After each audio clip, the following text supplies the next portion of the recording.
하나님의 진노가 불의로 진리를 막는 사람들의 모든 경건하지 않음과 불의에 대하여 하늘로부터 나타나나니 이는 하나님을 알만한 것이 그들 속에 보임이라.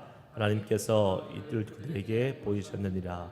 창세로부터 그 보이지 아니하는 것들 곧 그의 영원하신 능력과 신성이 그가 만드신 만물에 분명히 보여 알려졌나니 그러므로 그들이 핑계하지 못할지니라.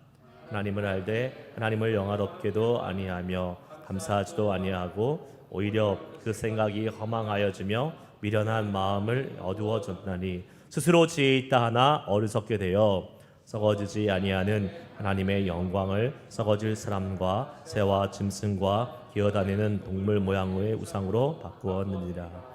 그러므로 하나님께서 그들의 마음의 정욕대로 더러움에 내버려 두사 그들의 몸을 서로 욕되게 하게 하셨으니 이는 그들의 하나님이 진리를 거짓 것으로 바꾸어 피조물을 조물주보다 더 경배하고 섬김이라. 주는 곧 영원히 찬송할 이시로다. 아멘. 이 때문에 하나님께서 그들을 부끄러운 욕심에 내버려 두셨으니 곧 그들의 여자들도 순리대로 쓸 것을 바꾸어 영리로 쓰며 그와 같이 남자들도 순리대로 여자 쓰기를 버리고 서로 향하여 의욕이 부릴 듯하며 남자가 여자와 더불어 부끄러운 일을 된 상당한 보응을 그들 자신이 받았느니라. 또한 그들이 마음에 하나님 두기를 싫어하며 하나님께서 그들을 그 상실한 마음대로 내버려 두사 합당하지 못한 일을 하게 하셨으니 곧 모든 불의, 추악, 탐욕, 악의가 가득한 자요 시기, 살인, 분쟁, 사기, 악독이 가득한 자요 수군수군하는 자요 비방하는 자요 하나님께서 미워하시는 자요 능욕하는 자요 교만한 자요 자랑하는 자요 악을 도모하는 자요 부모를 거역하는 자요 오매한 자요 배역하는 자요 무정한 자요 무자비한 자라. 그들이 이 같은 일을 행하는 자는 사형에 해당한다고 하나님께서 정하심을 알고도 자기들만 행할 뿐 아니라 또한 그런 일을 행하는 자들을 옳다 하느니라. 아멘. 수요일 날 예배 오신 여러분들을 오늘도 하나님께서 우리에게 크신 은혜를 주시라고 믿습니다. 제 마음속에 그런 마음이 하나 있어요. 우리 수요 예배나 토요 예배 같이 하면서 어떤 마음이 드냐면 수요일은 뭐 다 바쁘니까 아니면 힘드니까 원래 이렇게 뭐 조금 나와도 괜찮아. 이런 마음이 드는 거는 잘못된 생각입니다. 그러니까 우리는 뉴스 됐잖아요. 그러니까 주일날은 꽉 차서 예배하고 뭐 다른 주중 예배는 다들 뭐 바쁘니까 뭐 올 수 있는 사람만 오는 거야. 아니요. 올 수 있는 사람만 오는 거 아닙니다. 그 시간을 작정하고 와야 되는 겁니다. 예. 제가 한국 가서 깜짝 놀란 게 하나가 뭐였냐면 제가 한국에 방문했을 때 한 교회에서 말씀을 전할 기회가 있었어요. 제가 코비드 걸려가지고 다 못하고 원래 한 3교회 정도에서 4교회 말씀 전할 기회가 있었는데 다 날아가고 코비드 때문에 마지막 한 교회 이제 가서 말씀을 전했는데 수요 예배였어요. 수요 예배 말씀을 전하는데 수요 예배니까 제가 어떻게 생각하고 갔겠어요?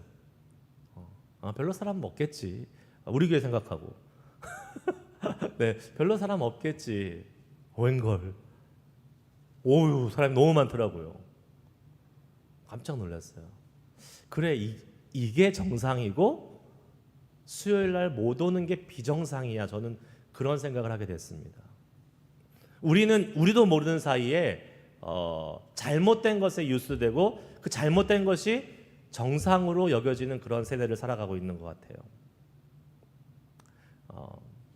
수요일 날이나 토요일 날 가능하면 우리가 함께 모여서 예배할 수 있는 그러한 시간을 내야 돼요. 물론 믿음이 좋은 사람들이나 뭐 시간이 여유가 있는 사람이 오는 것이 아니라 주일날 오실 수 있으면 수요일이나 토요일도 분명히 오실 수 있는 분들입니다. 그건 마음이 우리가 거기에 가지 못하고 아직까지 뭐 사정이 있어요. 사정 다 있습니다. 운전이 힘들고 어렵고 연로하시고 예 맞아요. 제가 말씀드리는 거는 오실 수 있는데 못 오시는 분들을 얘기하는 겁니다. 못 오시는 분들을 억지로 오라고 하는 건 아니에요. 그거는 못 오시는 분들은 인터넷으로 열심히 예배하시면 됩니다. 네, 하시면 돼요. 그러나 올 수 있음에도 불구하고 못 오시는 분들은 반성하셔야 됩니다. 나오셔서 하나님 앞에 같이 예배할 수 있어야 되는 거예요.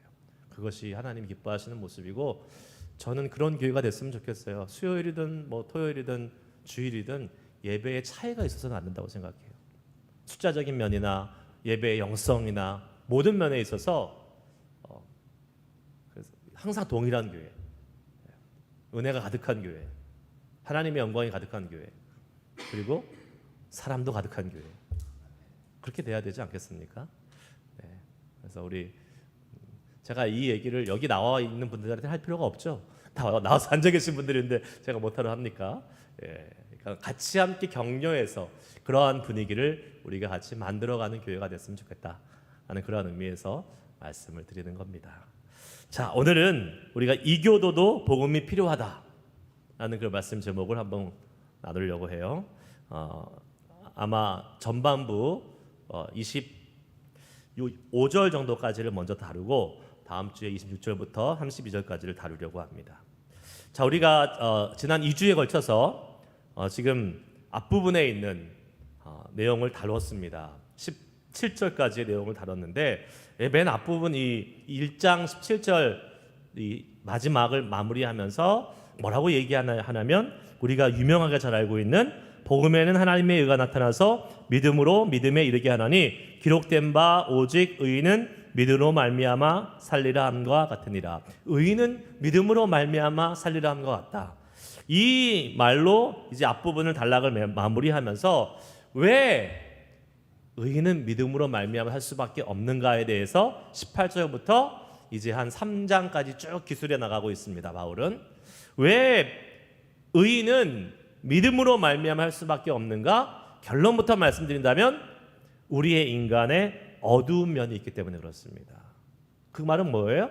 인간의 죄성 때문에 그렇습니다. 인간이 갖고 있는 죄가 있기 때문에 죄를 가진 상태로서는 결코 하나님의 뜻에 합당하게 살 수 없기 때문에 믿음을 가지고 의인으로 살아갈 수 있는 복음이 필요하다라는 것을 말씀하고 하기 위해서 이제 인간이 어떤 존재인지, 인간이 얼마나 타락했는지, 인간의 죄악이 얼마나 무서운 것인지에 대해서 바울은 얘기하고 있는 것이에요. 우리 한번 보도록 하겠습니다. 첫 번째, 우리 18절 말씀을 한번 보겠습니다. 18절 말씀을 다시 한번 읽어볼게요. 읽습니다. 시작. 하나님의 진노가 불의로 진리를 막는 사람의 모든 경건하지 않음과 불의에 대하여 하늘로부터 나타나나니. 아멘. 하나님의 진노가 나타난다 그랬어요. 하나님의 진노가 나타난다. 복음은요, 사실은 하나님의 사랑 때문에도 아니고 하나님의 용서 때문에도 아니고 하나님의 자비 때문에도 필요한 것이 아닙니다. 복음이 필요한 이유는 뭐예요? 하나님의 진노 때문에 필요한 거예요. 그 진노를 막기 위해서 복음이 필요한 거예요. 사랑의 결과로, 용서의 결과로 복음이 나타날 수도 있지만 복음이 필요한 직접적인 이유는 복음이 없으면 어떻게 돼요? 하나님의 진노를 모두 다 맞아버리기 때문에 그렇습니다. 피할 길이 없기 때문에 그래요. 그래서 복음은 하나님의 진노를 막기 위해서 필요한 것입니다. 우리가 하나님의 진노를 얘기할 때요, 잘못 오해하시는 분들은 이렇게 얘기합니다. 하나님의 진노는 원래 없는 게 맞아. 왜요? 하나님은 사랑의 하나님이야. 하나님은 용서의 하나님이야. 하나님은 우리를 구원해서 건지시는 하나님이야. 그렇기 때문에 하나님은 진노하실 수가 없어. 어떻게 하나님의 사랑과 진노가 같이 있을 수 있어? 이거는 말도 안 되는 거야. 논리적으로 말도 안 되고 성경적으로 말이 안 되는 것 같아. 이렇게 생각할 수 있잖아요. 그러나 여러분, 그렇지 않다는 것을 우리는 하나님을 깊이 깨닫고 성경을 깨달으면 알게 되는 것입니다. 여러분, 하나님의 이 진노가 없다면 아까 말씀드린 대로 복음이 필요 없는 것입니다. 하나님이 진노하지 않고 벌 주시지도 않고 형벌을 주시지 않는데 복음이 뭐가 필요 있어요? 우리는 벌 받을 일이 없고 잘 먹고 잘 살 텐데. 그런데 왜 사랑이 많으신 하나님, 용서하신 하나님이 이 진노가 있으신 하나님인가? 이거에 대해서 이해가 안 간다는 분이 있을 수 있지만 잘 생각해 보시기 바랍니다. 이 사랑의 하나님과 진노의 하나님이 양립할 수 없는 개념인가? 어떠세요, 여러분? 사랑과 진노는 같이 갈 수 없어요? 아니요. 사랑과 진노는 반드시 같이 가게 되어 있습니다. 자녀분들을 키워보시는 분은 아실 거예요. 우리가 자녀에 대해서 자녀들이 정말로 악한 길로 가고 잘못된 길로 가면 사랑합니까? 진노합니까? 화내죠. 어마어마하게 화를 냅니다. 왜요? 사랑해. 아들 그렇게 가면 안 돼. 왜 그렇게 가고 있니? 이렇게 해서 말을 안 듣기 때문에 그렇습니다. 대노하죠. 정말로 부모의 기준, 부모가 생각해 놓은 인간다움의 그 기준에 벗어날 때 그 자녀에 대해서 부모는 진노하는 겁니다. 왜 진노해요, 근데? 거기에 배경은 뭐예요? 사랑이 있기 때문에 그렇잖아요. 그 자녀들을, 아들을, 딸을 사랑하지 않으면 화내지 않습니다. 혼내키지 않습니다. 노하지 않습니다. 자, 우리 옆집 아이가 잘못돼 가고 있어요. 진노해요? 안 해요? 아니, 그냥 안 됐다지. 안 됐다. 좀 안타깝다지. 막 거기 가서 야, 이 자식아, 너 왜 그래? 막 이렇게 안 하잖아요. 왜 그래요? 그만큼 사랑하진 않는 거예요. 그 남의 자식이니까. 그러나 내 자식이 그러한 일을 가게 되면 어떻게 됩니까? 우리는 불같이 화가 나는 거예요. 그 마음이 막 참을 수 없는 겁니다. 거기에는 내 자녀이기 때문에 사랑하는 사랑의 마음이 기본으로 깔려 있기 때문에 그래요. 그러니까 사랑과 진노는 같이 가는 거예요. 어떤 분이 이렇게 설명하더라고요. 제가 이 부분을 이렇게 강해 설교를 하나 듣다가, 진노라는 것이 우리가 사람의 말로 표현해서 진노라는 그러한 노라는 개념으로 나타난 것이지, 하나님의 사랑의 다른 표현, 그것을 우리의 말로 표현했기 때문에, 우리의 언어로 표현했기 때문에 진노라고 하는 거지. 그래서 진노라는 좀 부정적인 감정이 우리에게 들어오는 거지, 사실은 이게 하나님의 사랑의 또 다른 표현이다. 그러나 그것을 우리의 인간의 언어로 표현했을 때 진노라고 했을 뿐이다 라고 해석하는 것도 들어본 적이 있습니다. 그럴 수도 있을 것 같습니다. 우리의 언어로 이해해야 되니까 그 하나님이 그렇게 우리를 심판하시고 돌이키시려고 하는 그러한 모습을 진노라고 표현을 한 것이지,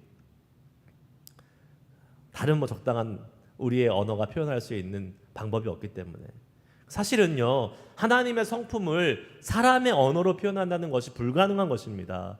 되게 제한적이고 리미트되어 있는 우리의 말로 하나님을 표현한다는 것, 그건 참 어려운 일이지만, 그나마 어떠한 단어를 정해서 그것을 하나님의 모습이라고 표현했을 때에 저는 소망하기를, 그 단어가 갖고 있는 함축적인 제한적인 의미에 그치는 것이 아니라 그 단어를 뚫고 들어가서 하나님의 그 넓고 깊으신 그 은혜와 사랑의 개념들을 더 많이 알아갈 수 있는 우리들이 됐으면 좋겠다라는 소망이 있습니다.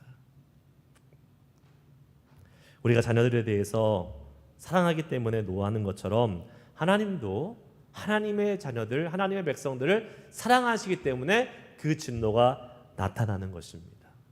성경을 보세요. 가장 많은 하나님의 진노를 경험한 민족은 어느 민족입니까? 어느 민족이에요? 바벨론이에요? 블레셋이에요? 아수르예요? 아니에요. 애굽이에요? 아니에요. 이스라엘 백성이 하나님의 심판, 하나님의 진노를 제일 많이 받았어요. 왜요? 하나님이 선택하시는 사랑하는 민족이기 때문에 그렇습니다. 사랑과 진노는 양립해서 갈 수밖에 없는 거예요. 사랑하면 회초리를 드는 겁니다. 그런데 바울은요, 뭐라고 얘기하냐면, 하나님의 진노가 앞으로 임할 것이야, 하나님의 진노가 앞으로 미래에 임할 것이야, 이렇게 얘기하고 있지 않고 18절에 보면 지금 나타난다고 얘기하고 있습니다. 하나님의 진노가 불의로 진리를 막는 사람들의 모든 경건하지 않음과 불의에 대하여 하늘로부터 나타나나니, 나타날 것이다가 아니라 지금 나타나고 있다라고 말씀하고 있습니다. 하나님의 진노는 현재 진행형입니다. 왜 그럴까요? 왜요? 네? 말을 안 들으니까. 예. 뭐 그것도 뭐 맞는 말일 수 있겠지만, 죄는 이 세상의 죄는 끊임없이 지금 벌어지고 있고, 예수 다 믿는다 하더라도 그 예수 믿는 사람들 중에서도 여전히 범죄는 일어나고 있고, 하나님을 대항하고 하나님의 마음에 합하지 않는 죄악은 지금도 끊임없이 일어나고 있지 않습니까? 그러니까 하나님의 반항하는 그 죄악들이 있는 한 하나님은 죄를 용납하시는 분이에요? 용납하지 못하시는 분이에요? 용납하지 못하시는 분이잖아요. 그러면 그 죄에 대해서 하나님은 진노하실 수밖에 없는 거예요. 그럼 하나님의 진노는 계속 진행 중입니다. 아마 한 번도 쉰 적이 없을 거예요. 근데 우리는 생각하기를 지금 아무런 어떠한 어려움이 없고 뭐 큰 일을 당하지 않았기 때문에 하나님의 진노가 잠깐 멈춰 있다라고 생각하실지 모르겠지만, 아니요. 하나님의 진노는 죄가 있는 한 계속되고 있습니다.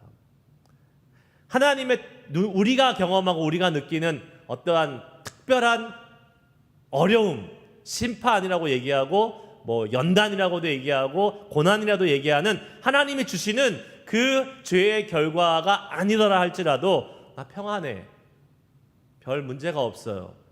그래도 하나님의 진노는 여전히 진행 중입니다. 왜요? 하나님의 진노의 방법이 단순히 심판으로 나타나는 것뿐만이 아니기 때문에 그래요.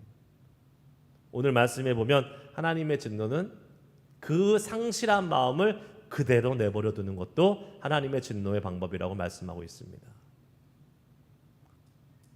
그래서 오히려 잘못하고 있을 때, 죄악 가운데 있을 때 하나님의 그 진노의 방법이 우리를 따끔하게 혼내시고 깨달을 수 있게끔 고난을 주시고 연단을 주시는 게 더 좋은 거예요, 사실은.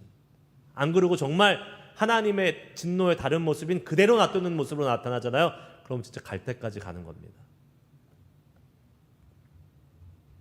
자, 하나님의 진노가 나타나는 이유를 오늘 성경은 뭐라고 얘기합니까? 자, 18절 계속 봅니다. 모든 경건하지 않음과 불의에 대하여 하늘로부터 나타난다라고 그랬습니다. 모든 경건하지 않음과 불의에 대하여 하나님의 진노가 나타나는 거예요. 결국은 경건하지 않음 그리고 불의, 이 두 가지 때문에 하나님의 진노가 나타나는 겁니다. 자, 두 가지 개념인데요. 이렇게 설명할 수 있을 것 같아요. 경건하지 않다는 것은 무엇일까요? 경건하지 않다. 이것은 하나님에 대해서 우리가 어떻게 해요? 충성되지 못한 것, 또 하나님을 대적하는 것, 하나님과의 수직적인 관계 속에서 우리가 죄를 저지르고 경건하지 못한 모습을 보일 때 그것을 경건치 않음이라고 얘기하고요. 불의라는 것은 의롭지 못한 겁니다. 우리의 수평적인 관계, 사람들과의 관계에서 정의롭지 못하고 공평하지 못하고 악한 관계들을 펼쳐가는 것들, 이웃과의 관계성, 수평적인 관계성에서 이루어지는 것을 의미한다고 볼 수 있어요.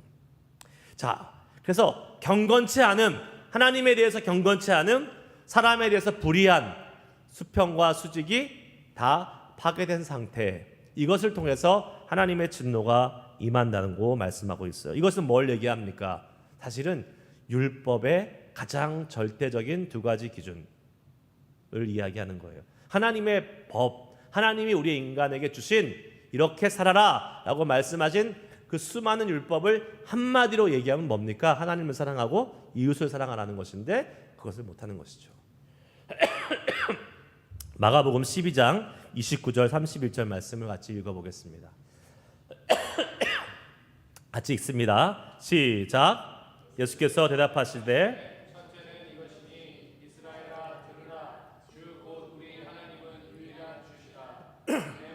다하고 목숨을 다하고 뜻을 다하고 힘을 다하여 주 너희 하나님을 사랑하라 하신 것이요, 둘째는 이것이니 내 이웃을 내 자신과 같이 사랑하라 하신 것이라. 이보다 더 큰 계명이 없느니라.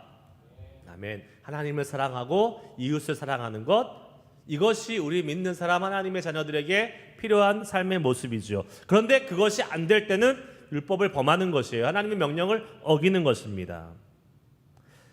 말씀드렸어요. 하나님은 거룩한 분이시기 때문에 어떠한 죄도 용납할 수 없습니다. 거기서 이 하나님의 진노가 시작되는 것이에요.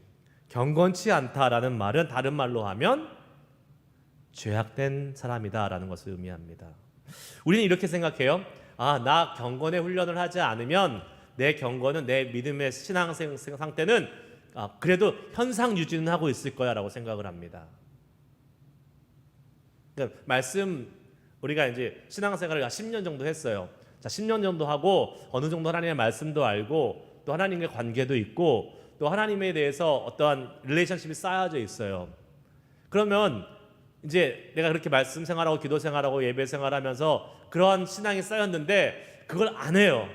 그러면 내가 이렇게 쌓아놓은 요만큼의 상태에 내 신앙이 현상 유지 될 거야 라고 우리는 착각할 때가 많이 있습니다. 아닙니다. 그렇게 안 됩니다. 우리가 하나님의 말씀을 끊는 순간, 하나님과의 기도의 생활을 끊는 순간, 예배의 생활을 끊는 순간 우리의 쌓아왔던 신앙이 거기에 머물러서 현상 유지가 되는 것이 아니라 어떻게 된다고요? 마치 슬라이드를 타고 내려오는 것처럼 쭈르륵 내려옵니다. 경건하지 않다는 것은요, 죄를 의미해요. 경건하지 않다는 것이 경건과 죄 사이에 뉴트럴한 가운데 있는 것을 의미하는 게 아니라는 거예요. 가운데는 없습니다. 미안하지만 목사님 너무 이분법적이에요. 어떻게 이렇게 이거 아니면 저거라고 나누세요? 아니에요. 하나님이 아니면 죄예요. 그게 성경의 진리예요.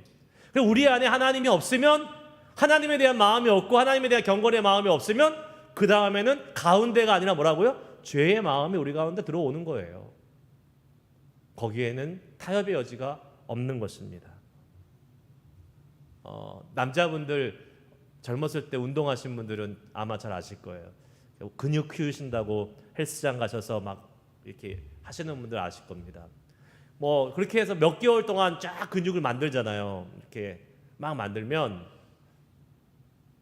어떠세요, 여러분들? 저는 만들어 본 적이 없어요. 모르겠지만 근데 이제 제 아들을 보니까 한 3개월 정도 되니까 몸이 달라져요.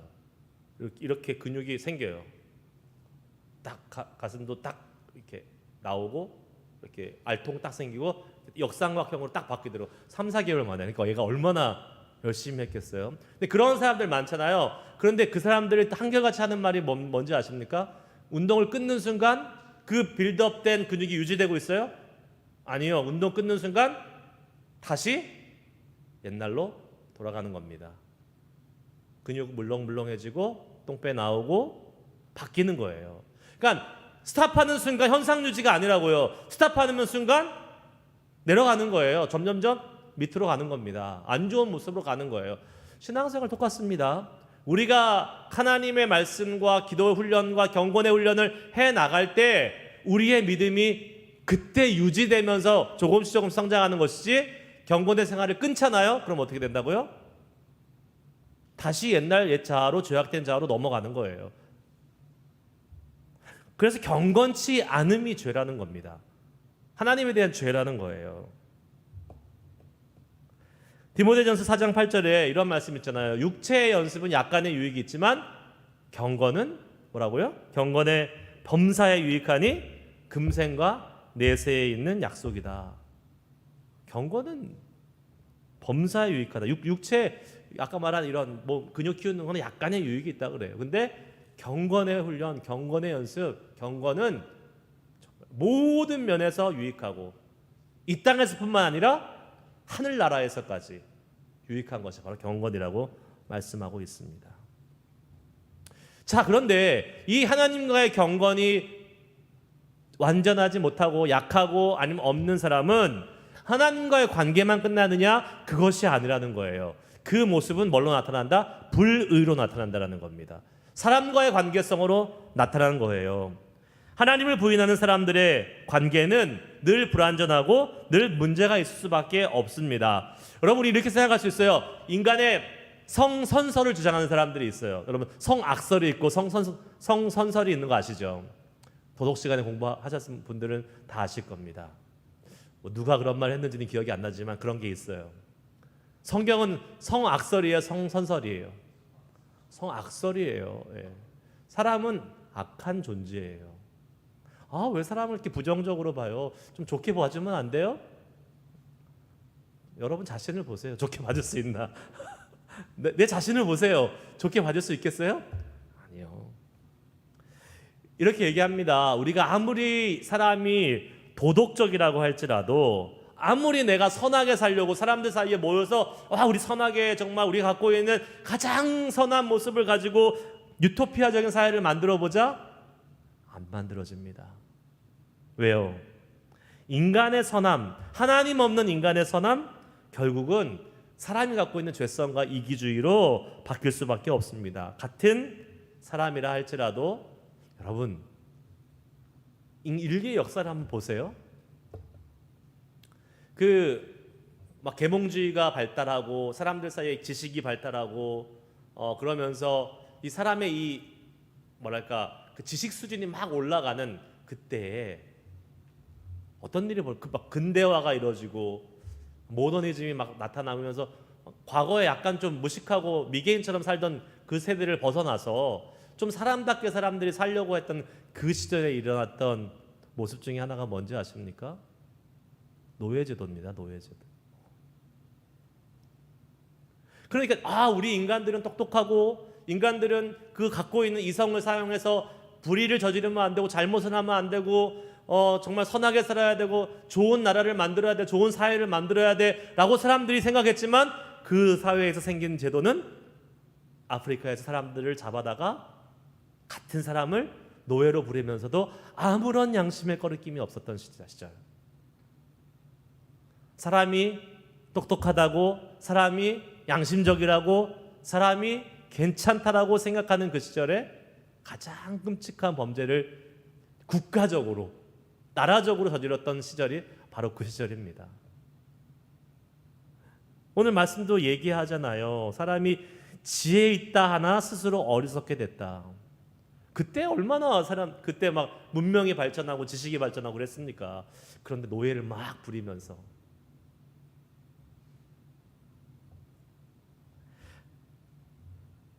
그 사람들이 하나님을 안 섬겼겠어요? 그 기독교 국가에서 다 그랬어요. 그러니까 제대로 하나님에 대한 경건이 없으니까 그러한 일이 너무나 자연스럽게 아무렇지도 않고 꺼리낌 없이 벌어졌다는 사실입니다. 사람의 도덕성, 그것은 사실 믿을 만한 게 못 되는 것입니다. 결국 하나님 없는, 경건함이 없는 사람은 불의를 행할 수밖에 없는 존재가 되고, 그 불의를 행할 수밖에 없는 존재가 우리 사람 인간이라는 거예요. 지극히 이기적인 인간, 지극히 개인주의적인 인간, 그 인간의 모습이 우리가 갖고 있는 본 모습이고 우리가 갖고 있는 민낯인 것입니다. 창세기 오늘 본문에도 어제 계속 보잖아요. 어떤 얘기가 나옵니까? 이삭이 그랄 땅에 가서 막 우물 파고 잘 되니까 어떻게 돼요? 처음에는 웰컴, 내 땅에 가서 잘 살아봐요 이렇게 했다가 어떻게 됩니까? 잘 되는 거 보니까 쫓아내잖아요. 나가, 너 나가, 빨리 나가. 내 땅이야. 왜 내 땅에서 네가 잘 돼? 내일 보시면 어떻게 되는지 아세요? 미리 프리뷰를 하면 그날 쫓아냈던 그 아비멜렉이 또 와가지고 잘 좀 지내보자. 왜냐하면 너무 잘 나가니까 이삭이 너무 잘 나가니까 이제 또 그 잘 나가는 사람 앞에서 고개를 숙이는 거예요. 그게 사람의 모습입니다. 안 그럴 것 같죠? 우리는 아니요, 다 거기서 거기에요. 그러면 우리 이런 질문할 수 있겠죠? 아니 그러면 하나님을 한 번도 본 적이 없고 들어본 적이 없는 사람은 어떻게 되는 겁니까? 우리 그런 질문 많이 듣잖아요. 아니 복음을 한 번도 들어본 적이 없는 사람이 너무 억울한 거 아니에요? 그 사람 지옥 가면 너무 억울한 거 아니에요? 하나님에 대한 복음을 들어보고 예수 그리스도의 복음도 한 번도 들어본 적이 없는 사람이 죽었어요. 그럼 어떻게 되는 겁니까? 하나님을 안 믿고 죽었는데 이 사람은 천국 가는 거예요? 지옥 가는 거예요? 이렇게 물어봅니다. 답이 뭡니까? 가요? 못 가요? 예? 못 가요? 모르죠. 예. 몰라요. 우리가 어떻게 알아요, 그거에 대해서. 근데 성경에서 힌트는 줍니다. 힌트는 뭐라고 줘요? 하나님을 알 만한 것을 이미 다 보여주셨다라고 말하고 있어요.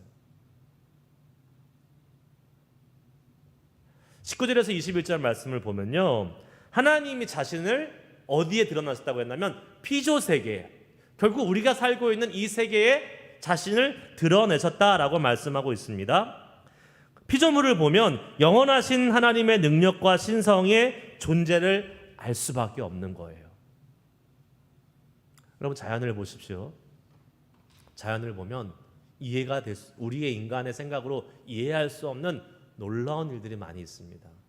이것은 사람이 할 수 없어. 이것은 그리고 자연적으로 될 수도 없어.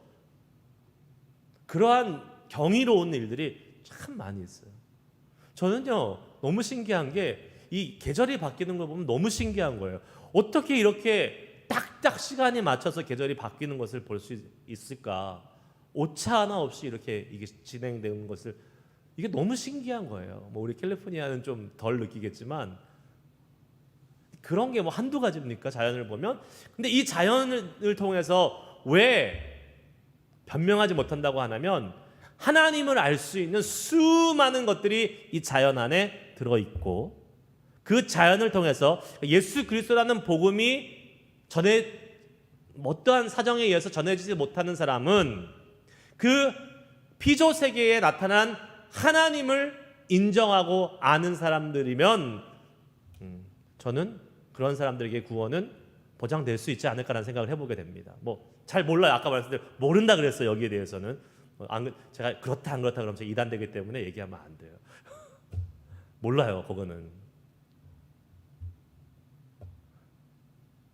분명히 성경은 힌트를 줘요. 하나님을 알 만한 것들을 피조 세계에 보여주셨다. 그러니까 예수 안 믿는 사람들 중에서도 정말 신은 있는 것 같아, 뭐 이렇게 얘기하는 사람들이 있어요. 물론 그 사람들은 대부분 예수를 믿을 수 있는 기회가 있는데도 안 믿으면 그 사람은 지옥입니다. 아무리 뭐 이렇게 자연을 통해서 신을 안다고 하더라도 예수라는 복음이 전해졌는데 거부했어? 그러면 그 사람은 기회가 없는 거예요. 이거는 정확한 겁니다.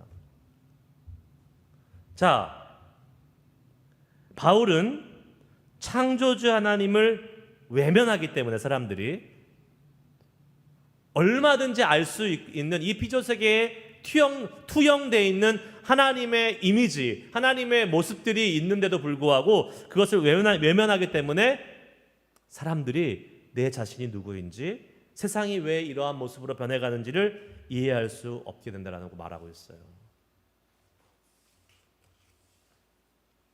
그러면서 우리는 이 자연 세계를 보면서도 하나님을 경배하는 존재로 지음을 받았는데, 하나님을 경배하지 않으면 사람은 자연스럽게 그 하나님의 자리에 다른 것을 갖다 놓고 경배한다라는 사실입니다. 종교가 없는 민족이 있어요?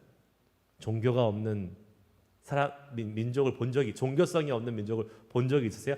아무리 아프리카 원시 미개인을 가서 봐도 다 자기들이 믿는 신이 있어요. 왜 그래요?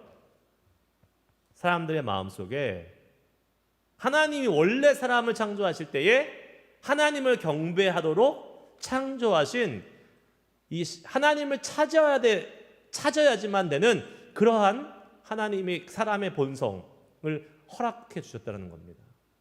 그런데 그것이 하나님을, 창조주를 향해서 제대로 갈 때에 올바른 것인데, 그렇게 되지 않으면 어떻게 된다고요? 그 마음속에 있는 신을 찾고자 하는 마음이 있기 때문에 하나님을 못 찾으면 뭘 찾아요? 다른 것으로라도 그것을 대처해서 만족을 찾으려고 하는 것이 우리 인간이라는 거예요. 성경은 분명히 얘기합니다. 왜 하나님이 우리를 지으셨다고요? 이사야 43장 21절 말씀 같이 읽습니다. 시작. 이 백성은 내가 나를 위하여 지었나니 나를 찬송하게 하려 함이니라. 아멘. 하나님을 찬양하기 위해서, 결국 하나님을 경배하기 위해서, 하나님을 예배하기 위해서, 그분만을 높이기 위해서 사람이 창조된 거예요. 그게 창조의 목적이고 하나님이 창조하신 이유예요. 그러니까 모든 사람들의 마음에는 하나님을 경배해야 될 의무가 있고 그러나 열망이 있는 게 정상이에요. 그런데 그 경배와 열망의 대상이 하나님이 아니라 다른 것으로 갈 때 죄가 되는 것이죠. 23절에 보면 한번 볼까요? 오늘 23절 읽어보겠습니다. 시작. 썩어지지 아니하는 하나님의 영광을 썩어질 사람과 새와 짐승과 기어다니는 동물 모양의 우상으로 바꾸었느니라. 아멘. 자, 말씀드렸죠. 사람은 하나님을 경배하고 하나님을 월십해야 돼요. 그런데 그 하나님을 모르면 어떻게 되냐면 그 하나님의 자리에 다른 것을 넣어야 되는데 다른 것을 넣을 수밖에 없어요. 왜요? 하나님이 만들어 놓은 이 창조 세계에 하나님의 좋은 것이 다 들어가 있어요. 하나님 보시기에 좋았더라. 그러니까 뭐 동물도 좋고 사람도 좋고 사물도 좋고 이 땅에 있는 하나님이 만들어 놓으신 이 피조 세계는 좋은 것이 많잖아요. 그러니까 그 좋은 것을 하나님의 자리에 얼마든지 옮겨 놓을 수 있다는 거예요. 나쁜 것이면 안 옮겨 놓죠. 보기 싫고 회모스러우면 옮겨 놓지를 않겠죠. 그런데 얼마든지 그것을 옮겨 놓을 수 있다는 거예요. 그리고 그것을 월십할 수 있다는 겁니다. 왜요? 좋은 거니까. 좋아 보이는 거니까. 하나님이 좋게 창조하셨으니까. 하지만 그것은 경배의 대상이 아니에요. 하나님이 만드신 창조주가 경배의 대상이지 피조물, 하나님이 의해서 만들어진 것을 경배한다? 그것은 뭐예요? 하나님에 대한 모독입니다.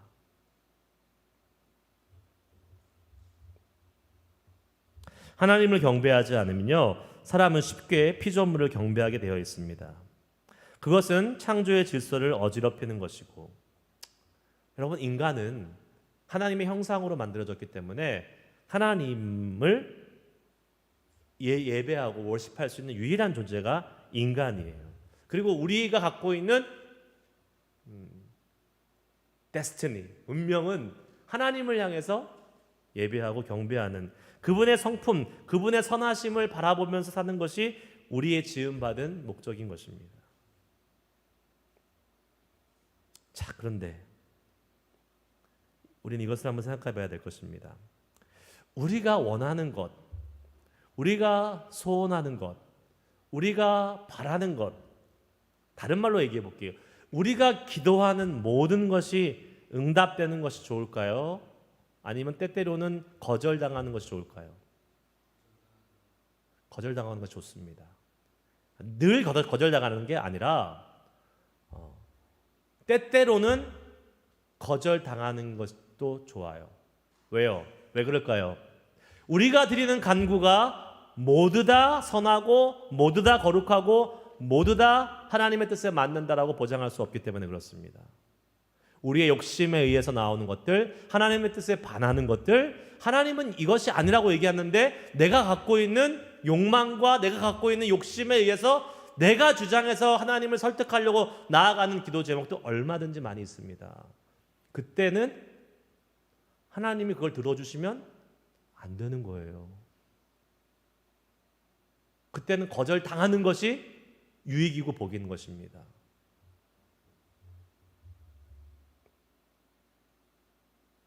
자, 24절 말씀을 보겠습니다.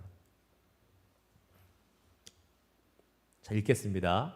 같이 읽을까요? 시작. 그러므로 그들의 마음의 정욕대로 더러움에 내버려 두사 그들의 몸을 서로 욕되게 하게 하셨으니. 아멘.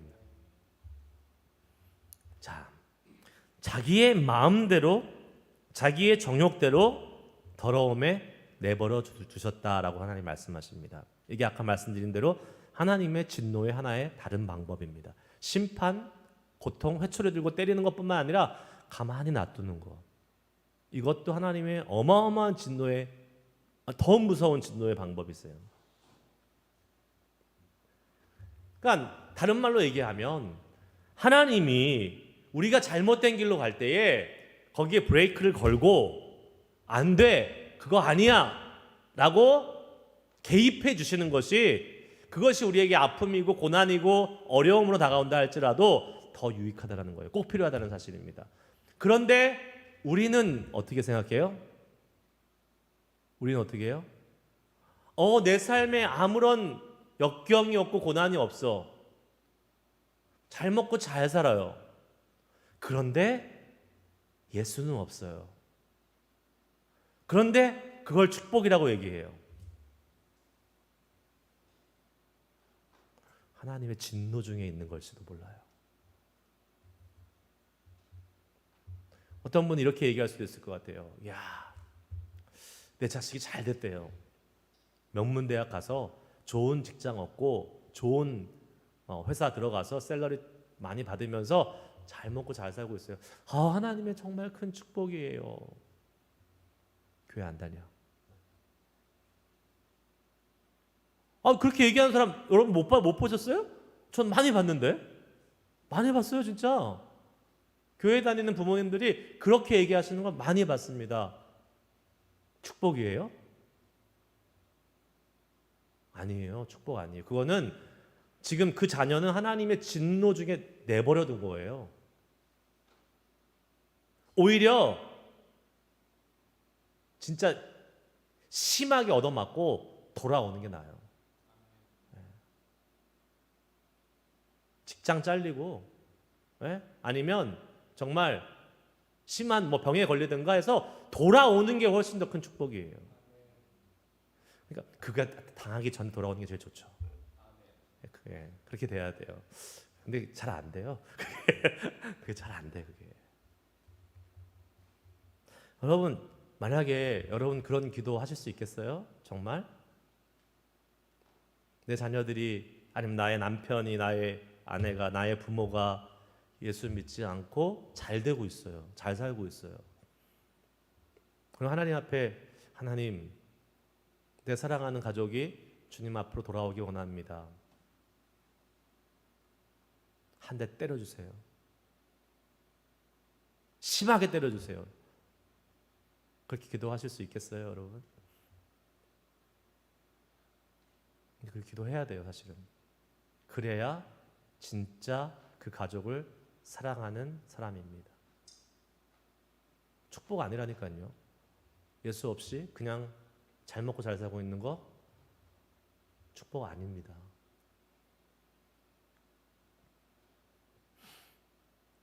마음의 정욕대로 더러움에 내버려 두는 것, 우리의 마음에요 가장 큰 문제가 뭔지 아십니까? 나쁜 것을 소망하고 바라는 것이 아니에요. 나쁜 것은 예수 안 믿는 사람도 바라지 않아요.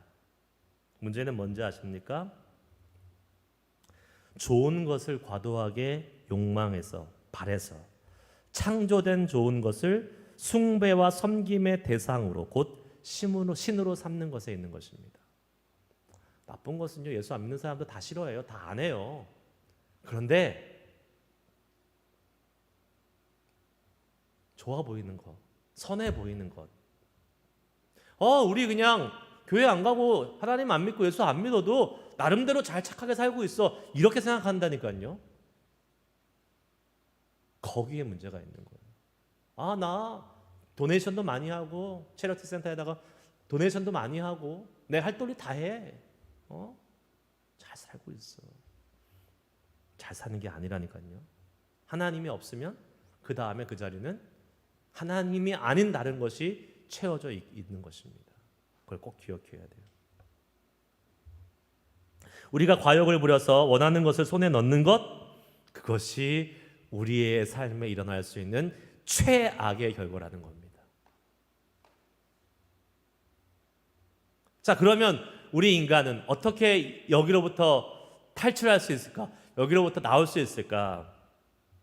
팀 켈러 목사님은 25절에서 그 힌트를 살짝 알려주고 있습니다. 물론 뒤에 우리가 예수 그리스도의 그 복음의 내용을 자세하게 설명하고 있지만 그 마치 프리뷰로 살짝 소개해주고 있는데 25절을 한번 보겠습니다. 읽습니다. 시작. 이는 그들이 하나님의 진리를 거짓 것으로 바꾸어 피조물을 조물주보다 더 경배하고 섬김이라. 주는 곧 영원히 찬송할 이시로다. 아멘. 지금 그렇게 하나님을 섬기지 않고 피조물을 하나님의 자리에 놓고 있는 그 사람들 잘못된 것인데, 그렇지 않게 하려면 어떻게 해요? 주 곧 영원히 찬송할 이시로다. 주는, 하나님은.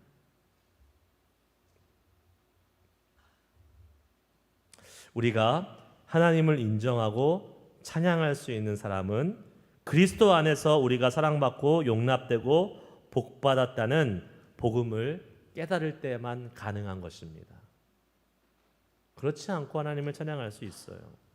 자, 그러면 우리가 어떻게 복음을 이해하고 받아들였다는 것을 알 수 있을까요? 아, 나는 복음을 이해한 사람이야. 나는 복음을 그리고 받아들여서 구원받고 예수님의 자녀고 하나님의 사람답게 살고 있는 사람이야. 어떻게 알 수 있어요? 증거가 있습니다. 무엇이냐면 하나님을 영원토록 찬양하는 것이 우리의 가장 큰 소원이 되면 우리는 그 사람인 것입니다. 내가 하나님을 예배하고 싶어요. 내가 하나님을 찬양하고 싶어요. 내 평생의 가장 큰 기쁨이 하나님을 예배하는 거예요. 그러면 그 사람은 확실히 복음을 가진 사람이에요. 복음을 안 가진 사람은 그렇게 되지 않아요. 내가 복음을 받아들였어요. 예수님을 믿었어요. 그런데 아직까지 하나님을 예배하고 싶고 찬양하고 싶은 마음이 별로 없어요. 물론 신앙의 성숙도에 따라 조금 다를 수는 있습니다. 하지만 기본적으로 그 마음은 우리 가운데 복음을 받아들인 사람이 있다는 사실입니다. 시편 146편 1절 2절 같이 한번 읽습니다. 시작. 할렐루야, 내 영혼아 여호와를 찬양하라. 나의 생전에 여호와를 찬양하며 나의 평생에 내 하나님을 찬송하리로다. 아멘.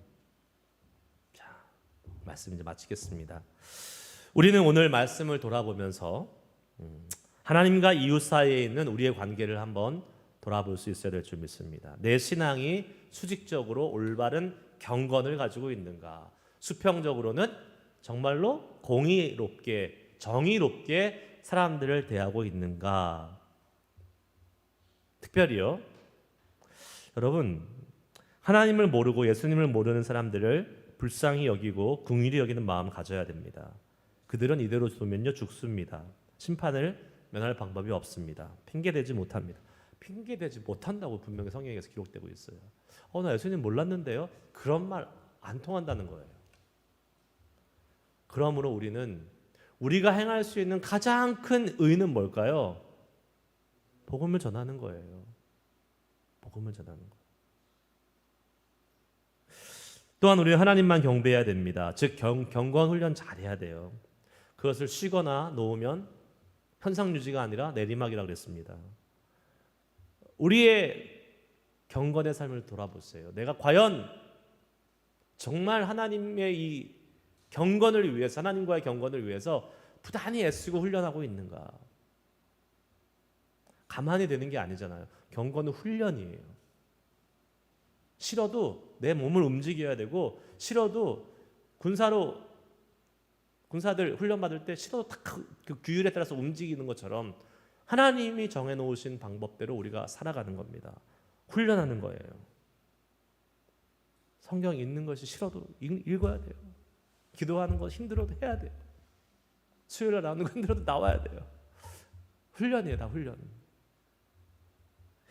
그래서 오직 주님만을 섬기고 예배하는 우리들이 되어야 될 줄 믿습니다. 예. 죄악 가운데 있으면 하나님이 우리가 하고 싶은 것대로 계속 하도록 내버려 두실 수도 있습니다. 그래서 우리가 영적인 분별력을 가지고 있어야 돼요. 내가 잘 되고 원하는 대로 이루어지고 있을 때 이것이 과연 하나님이 주신 복인지 아니면 하나님의 진노인지 잘 분별하면서 우리가 하나님이 원하시는 그러한 사람들로 이 땅을 살아갈 수 있게 되기를 주의 이름으로 축복합니다. 오늘 시간이 좀 많이 갔어요. 한번 기도 잠깐 오늘 좀 짧게 하고 마칠게요. 한 5분에서 10분 정도 오늘 말씀을 보면서 기억하시면서 기도했으면 좋겠습니다.